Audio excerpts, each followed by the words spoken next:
All right. Hello and welcome everyone to the Devstream 128 breakdown. Finally. Apologies that this video is not coming out on Friday and is instead Monday. The reason for that is I unfortunately left to go out of town to SCG Louisville for some Magic Gathering fun times early on Friday. So I was gone the entire weekend until late on Sunday night. So this video did not get done until right now, and now it's out on Monday. Apologies. However, I figured people would still probably want to hear my thoughts on all this stuff. So here we are, starting with the Wukong rework. So the Wukong rework is more extensive than I imagined it would be, and has a lot of potential. It has a lot of potential, but it could potentially be wasted as well. So basically, they're changing his one entirely, ripping it out and giving it something completely new, and that is that it is now going to spawn a clone for Wukong. So the clone is always going to do the opposite of what you're doing, and what that means is that if you're using melee, it will use a gun. If you're using a gun, it will use melee. That is actually really useful, because if this rework is successful, you would of course want to be using your 4. Wukong's 4 is melee, so your clone would always be using a gun. Giving a friendly AI a player gun and letting them use it is often more effective than letting a player use a player's gun, because the friendly AI in Warframe has like insane 360 no scope, like destroy all enemies, never miss. So that's really helpful for having your clone actually be good at murdering. So giving them, like, say, a plasmor or like a sniper rifle or whatever good weapon you happen to want to give them is likely to be extremely effective in them murdering lots of things. So this ability is likely to be good as long as Wukong's 4 is good, which we'll talk about. Now, Defy is being nerfed. Straight up, they just said it. It's being nerfed. It's not going to be like unlimited complete invulnerability for all times. They did not show it on stream. However, what they said is that it is going to be, you hit it and you're invincible for a while, and then the damage that you would have taken becomes damage that you deal to enemies around you. You and your clone both use this at the same time if your clone is out. So you would both deal damage and all that kind of business. Now, here's the thing about this. The damage that this outputs is likely to be absolute dog shit, because that's usually how enemies trying to kill enemies works, unless the multiplier on outgoing damage is like insanely high. Like it would have to be like some absurd number for it to be useful, but we don't have numbers for this ability yet. We don't know, like, how long is the invincibility? Is the invincibility good? Can it be refreshed constantly if we're just like always on about hitting that 2 button, or like after damage gets done? Like, is there going to be a small window to reactivate it? Like, all these things we don't know, so we have no idea how effective this ability is going to be, but conceptually it could be good, so at least we have that to go off of. Now, we did see the changes to his 3, and his 3 actually looks like it's a very good change, especially considering that we might lose some of the tankiness from his 2. So his 3 is basically, the only change is that it is going to be extremely fast and give you a buff whenever you exit it, relating to your crits. So that's pretty good. Giving Wukong a way to move very quickly, not opposed to that whatsoever. That seems like just a good thing that he could have used regardless, so that seems fun. 3 seems like it will be just a straight buff that everyone will enjoy. And then his 4. So his 4 is basically kind of looking to be a test bed for further melee changes, and what I mean by that is that he's going to have like the kind of new combo structure. And this looked a little rough on stream, but obviously like linking animations or like all that stuff is not completely smoothed out yet, and there's definitely more work to be done on the Wukong rework, or else we would have it already, right? So basically, it's going to be, if you aim and hold forward, you will do closing combos that are longer range. If you just aim, you will do AoE combos. And if you are holding forward, you will do one combo. And if you are just standing, you will do a different combo. So it is considerably simpler. My one big worry with this is that they went with hold forward combos. And the thing about hold forward combos is that we are always holding forward. We're always doing that. That's the thing we do in the game. We move towards the enemies. So that's potentially a huge issue, because we don't, like, running away is not really the Warframe thing. We're kind of always trying to move towards enemies to murder them. And if at any point we are, like, not holding forward, it's, like, probably not good. So what I would like to see is, like, a hold left and hold or hold right combo, because you can hold forward and right or forward and left and then adjust your camera to still make you go the right direction, but you'll be doing whatever combo you need to be doing.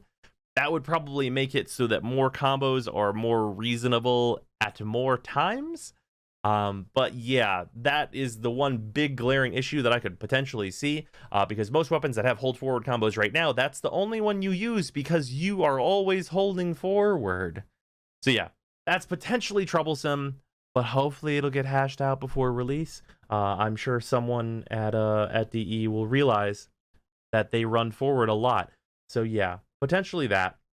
And then besides that, we saw two new Warframes. The first of which is Quick Boy. We have the old Quick Man right here. We have the Fast Fellow. He looks like a diss. We got some clips of his first power, which I'm just gonna throw in right here. Go. Gotta go fast. It's true. I don't know. You think so? So that's just a little, but you know, obviously subject to immense balancing, and there's no way. Do it in the air. There's no way this was ready to show, but so I apologize in advance to the most incredible human being, Jordan. But he's, Jordan's not here. We can do it Oh yeah. Oh, He's on a holiday. Yeah, let's abuse it. so it's gonna be throttled. It's gonna, if you can see the really work in progress UI on the right hand side there, RPM, very very exciting. Yeah, actually, Yeah, here, what's let me this? see. Let me see again. How'd that go again? I don't know. I don't want to talk. And he is a very fast boy. He moves around very quickly. That seems to be his whole thing. And that is enough to get most Warframe players excited, admittedly, because going fast is real fun, and that's kind of like half the point of a lot of doing stuff in Warframe is going real quick. So that, I'm sure, will be very enjoyable. Also, the death knells of Volt are ringing. They're extremely loud because of the way his one looks. But we'll see if the rest of his kit is any good whenever he releases. And then we have Fat Boy. We have Fats Mix Big Man, who has the big mouth in his stomach, and he also looks real cool. We have absolutely no details on what any of his powers are, but given that he has that and this as like the render and concept art, and he's got very clearly a big mouth on his stomach, if this thing does not like open up his stomach and like consume enemies, I don't know what happened. Because like this visual design screams that to me. So if that somehow does not happen, I will just be like, why? So I would hope that would be the direction this is going. And I actually think he looks pretty cool for a big boy frame. His design definitely seems super fun. So there's that. And then besides that, we got some unfortunate talk about the confirmed loot nerf stuff. So for those that don't know, in the patch notes overview I kind of did, I talked about that the fixes that were labeled across the loot abilities seemed much less like fixes and more like gigantic nerfs to every single loot frame in the entire game, and every single loot ability in the entire game for that matter. And it turns out, unfortunately, I was right, and it did nerf every single loot ability in the entire game. So that really sucks. And then they basically kind of just played some loot service to like maybe possibly looking at it to change it back a little bit. And that's really unfortunate because that change absolutely blows for anyone trying to farm kind of anything in Warframe. So here's the deal. This is my opinion on the situation. I think that the reason that this happened, which was that Chesaku Bros could just dig up loot forever, you should probably just make it so that only one Chesaku Bro can like work out of like a group's Chesaku Bros, right? Like if like 4 of them try and only one of those can succeed, that seems reasonable. That's literally how Necros works like right now. Like if there are 2 Necros in a party, if one attempts to desecrate a body and fails, the other can attempt and they can succeed. But if the first one succeeds, then there's nothing for the second Necros to do now because the first one succeeded. There's already precedent for that, so it should probably change to be that. Also, we already have the Necros Desecrate ability, and they put the Chessa ability into the game and literally called it Chessacrate, so they knew what they were doing. So there's that. Those two abilities should probably be fine to operate independently of one another on like the same level. Like what Necros does is gets rid of a body whenever it succeeds. Just make the Chessa ability get rid of the body when it succeeds, and then they no longer stack. Then you have all of those abilities that are extremely similar, totally fine working together. And then on the other end of this, we have the like interact loot, which I'm going to let's just talk briefly about Hydroid's 4 augment and Korra's 4 augment. Basically, if an enemy interacts with Hydroid's 4 and then dies, it rolls an additional loot drop. Same thing with Korra's 4. If it interacts and is stuck in Korra's 4 and it dies, it will roll for an additional loot drop. Those should both work together with the Desecrate stuff as well, and the Chessas. Like, there's like I understand that there's probably some like want at DE for like players to like get less stuff, but like this, here's the deal.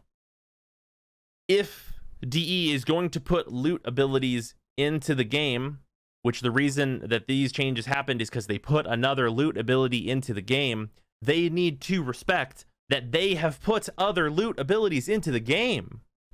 Like, just straight up. Like, these things should stack. Like, if DE is going to introduce more loot abilities, they should be able to stack with other loot abilities. Like, they have to respect that they have done the design thing of putting loot frames into the game.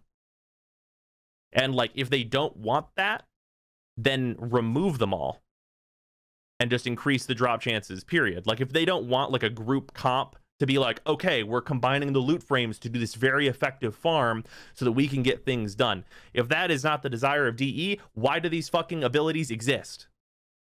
Why bother? Just remove them. Give Necros something else to actually fucking do with his kit, as opposed to be a beacon of loot. Because that's his purpose. That is the purpose of Necros, is to be a loot beacon. That is the purpose of the Chessa's new ability, is to get more drops. That is the purpose of the augment on Korra's 4 and on Hydroid's 4, is to get more drops. Like, I don't understand. Like, this should be very, very clear and easy to see, definitely to them. I know that the people working DE are smart people that have good brains. So, like, it should be very obvious to see how this could be a problem where you introduce more loot stuff, then obviously there's going to be more loot. It's just very frustrating to me, and I've talked about it for too long. So let's move on to the new war tile set preview stuff. So basically, this is spoiler stuff. So I'm only going to show like one concept art image that you can see right here. It looks really cool. They showed some video of like one like little area of the new tile set stuff, and it looks cool. I'm not gonna go into like full like spoiler stuff with it for anyone that wants to stay like completely fresh on it or whatever for whenever it comes out, but I will say looks really rad. Excited for that new tile set. It's gonna come with a bunch of new enemies as well, which seems like a good time. And then finally we have Clemnoggles, real life Clemnoggles. Look how adorable it is. I need this. So as someone who has like hundreds of Clemnoggles, yeah, I need a real life one. I need one. I need it in my life. Clem is very good. Clem is a great thing that deserves a Noggle, and I need it. This is gonna be a TennoCon. I'm gonna get it. I'm gonna get one of these. I need this. So yeah, that's I need this. I'm going to get one way or another. I need it in my life. So there's that. That's very exciting for me personally. Obviously not everybody is a huge fan of Clem and his memes, but I'm a huge fan of it, and it's a great time. So yeah, Clem is a great thing that I cannot wait to have a real life Noggle of. And then that's gonna pretty much do it for the Devstream breakdown. I hope you guys enjoyed this. For anyone interested, I am going to be on an IRL Magic Gathering stream later today. So if you want links to that whenever that goes live, you can join the Discord, which is down in the description below. And then that will be posted in the news channel for whenever I go live with those dudes over there. So I hope you guys will join me for that later today, and I hope to see you there. Goodbye, everybody.